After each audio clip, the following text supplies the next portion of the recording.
Stockholm, situé au cœur d'un archipel, est formé de 14 îles, de promontoires et de caps. Chacune de ces petites îles a son caractère propre et donne l'impression d'être un petit monde à part. On l'appelle Paris du Nord, Venise du Nord, ou la ville qui flotte sur l'eau. Stockholm est également unique pour sa nature inviolée, ses roches granitiques et ses forêts. Sur 1 400 000 habitants, seulement la moitié vit dans la ville proprement dite. Les autres se répartissent dans les différentes îles.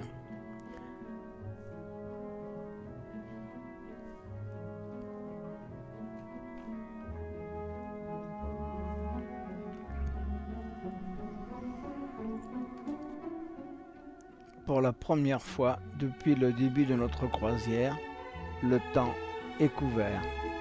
Nous le regrettons, mais le paysage a un charme tellement indiscutable que même ce temps gris ne le gâte pas.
De très jolies maisons de bois et des embarcadères avec les bateaux s'échelonnent tout au long de notre navigation. C'est très beau, très reposant, très romantique. Nous sommes vraiment au plus près de la nature.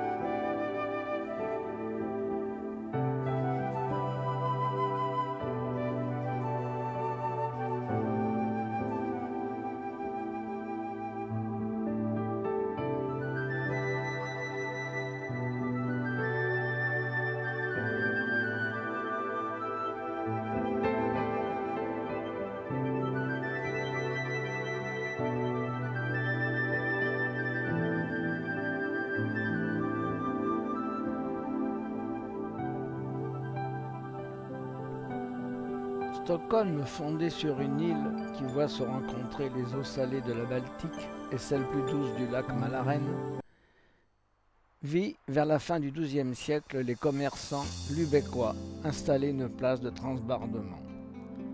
Un accord commercial était né, ce fut le début de la suprématie de la Ligue hanséatique.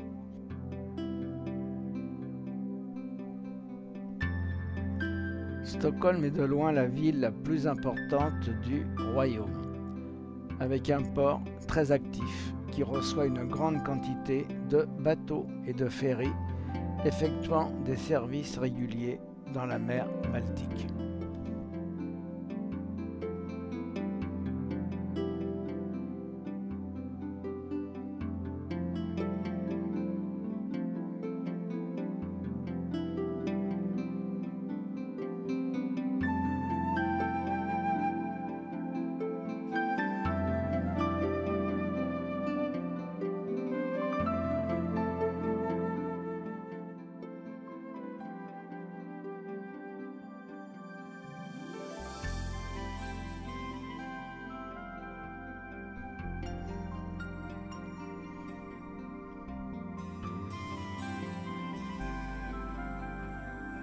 Nous arrivons.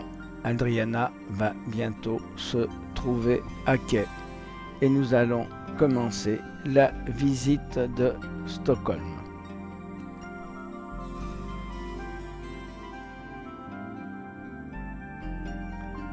Au début du XIXe siècle, on entreprit d'assainir la vieille ville délabrée et surpeuplée. La démolition totale fut évitée et on se contenta d'éliminer certains ensembles. Dans les années 20, architectes, artistes et artisans travaillèrent ensemble, soignant les moindres détails. Stockholm est la cité aux couleurs pastel.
Nous longeons le port de tourisme et nous voyons les bateaux qui relient les différentes îles desservies au départ de Stockholm.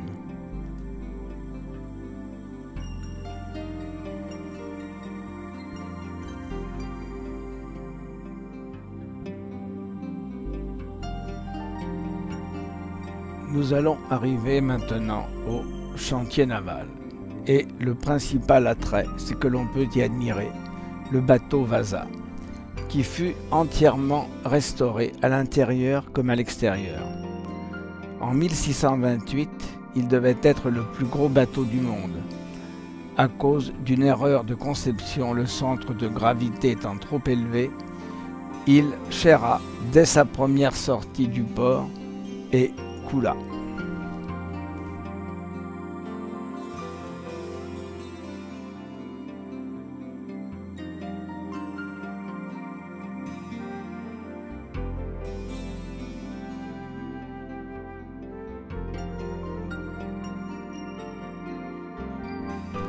Nous sommes maintenant au château qui domine la vieille ville. C'est la résidence royale. Il fut construit en style baroque et renaissance italienne.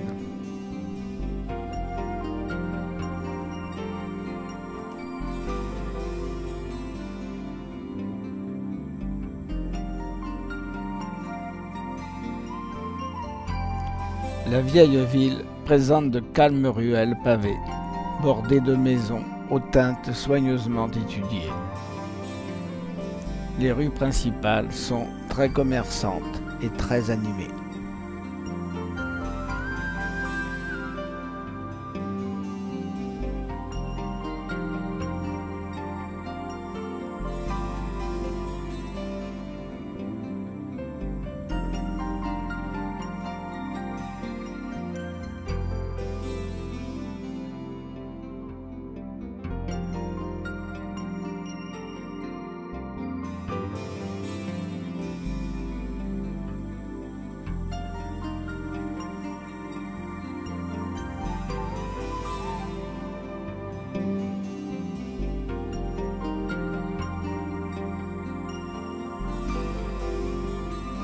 Nous sommes de nouveau à bord de l'Adriana. Nous allons quitter Stockholm. Il fait un pâle coucher de soleil, mais qui donne un magnifique contre-jour.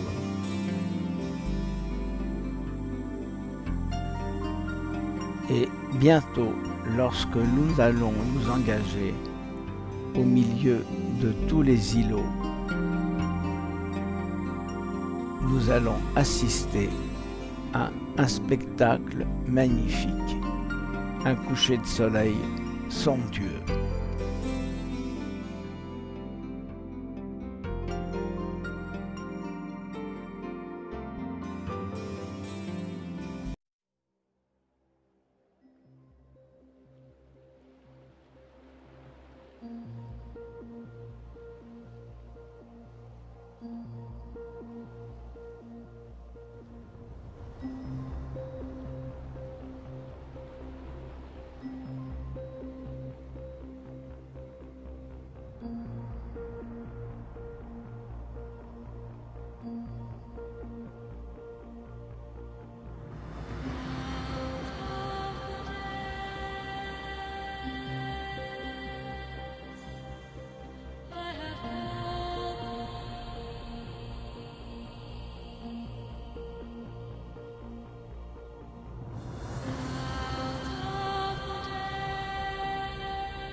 Ce matin, nous allons faire escale à Helsinki, en Finlande.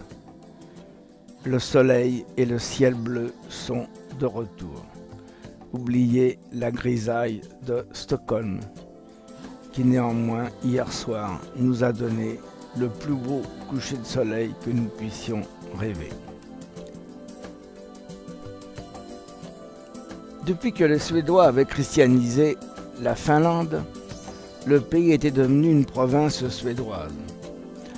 En 1550, le roi de Suède, Gustav Vasa, voulut supplanter Tallinn, ville océanique florissante. Et c'est ainsi que naquit Helsinki.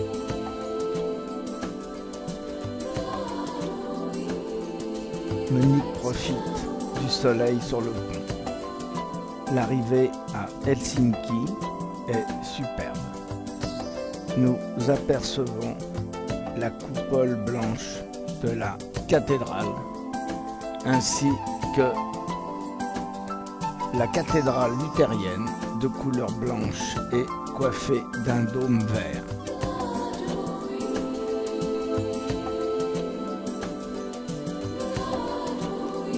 Nous traversons le centre d'Helsinki, ville moderne et agréable. De grandes places, vestiges de la présence stalinienne. Et nous allons bientôt arriver devant le stade olympique où eurent lieu les Jeux de 1952 et où se dresse à l'entrée la statue de Paavo Nurmi. Nous voici maintenant devant le monument dédié à Sibelius, le grand compositeur finlandais.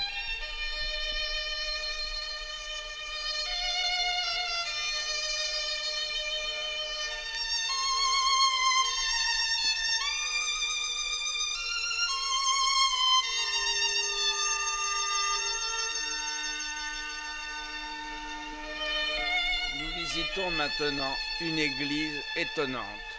On a l'impression de pénétrer dans une grotte.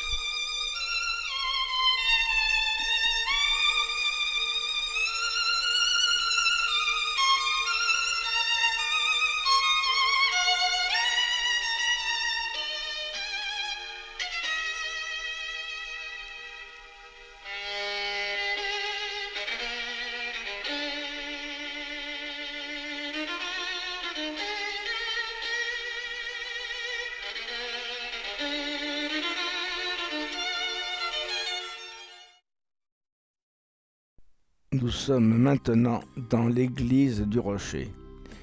Une architecture assez extraordinaire et une acoustique qui ne l'est pas moins.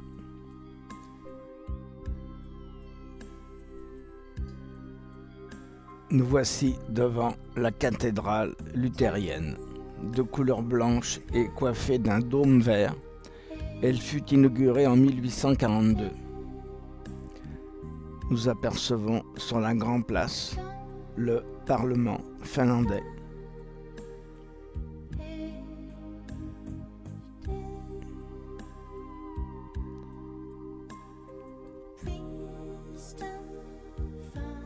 Nous nous dirigeons vers la cathédrale. Son intérieur est très sobre et met parfaitement en valeur les dorures délicates de l'ordre incurvé, l'ornementation de la chaire et le contour du retable.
quittons maintenant la grande place. Helsinki a gardé un charme de petite ville qu'aucun grand immeuble ne vient.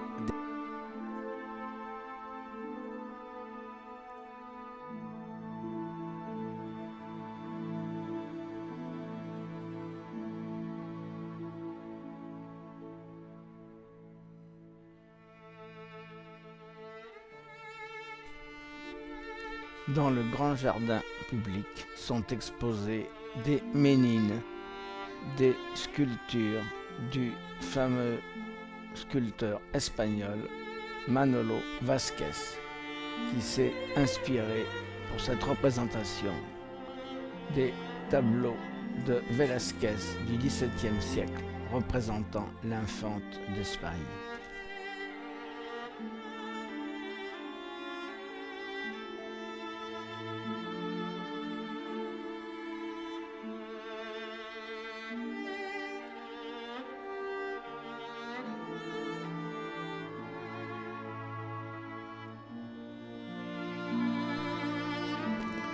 Après une courte promenade sur le port, nous rembarquons sur l'Adriana et nous allons quitter Helsinki en naviguant au milieu d'îlots où se trouvent d'adorables maisonnettes, comme dans presque tous les pays de la Baltique.